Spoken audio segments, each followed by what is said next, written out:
On April 12th, the Supreme Court had delivered a landmark ruling by setting strict deadlines regarding grant of assent to bills by the governor and the president. The court laid down a 3-month deadline for presidential approval of bills which were reserved for a consideration. Any breach of the timelines will be judicially reviewed, ruled the court.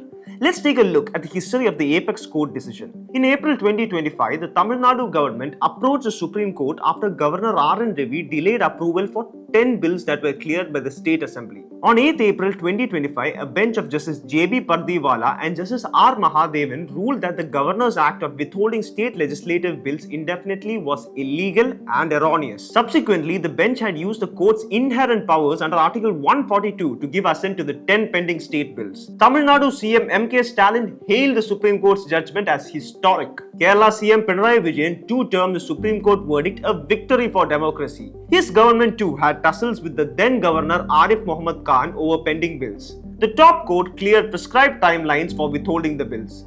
A maximum period of 1 month for withholding assent on a bill and reserving it for the president. The court had given the deadline for 3 months to send it back to the assembly if the governor decides to withhold assent. The court also directed governors to give assent to the bills in a month if the government presents the bills again after reconsideration by the assembly. Following the judgment, President Droupadi Murmu sent 14 questions to the Chief Justice seeking clarity on whether judicial interventions are constitutional. The Supreme Court answered the questions on Thursday. A 5-judge constitutional bench headed by Chief Justice B.R. Gavai rejected the fixed timeline set for the governors and the president. The bench held that the courts could not create such timelines as the constitution does not prescribe any. The court said the imposition of timelines would be strictly contrary to this elasticity that the Constitution so carefully preserves for constitutional authorities to perform their functions. However, the court made it clear that the governors can't delay state bills indefinitely.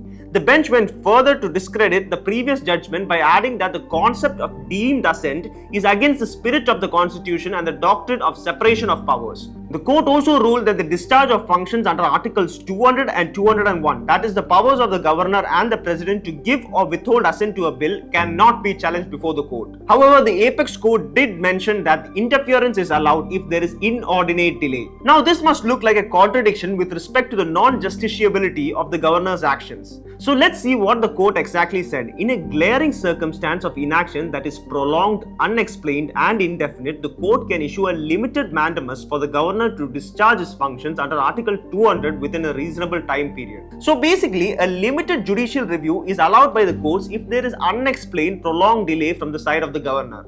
Renowned advocate Prashant Bhushan called the judgment a retrograde one for our federal democracy. This step by the Supreme Court is likely to fuel more debates regarding the structure of federalism.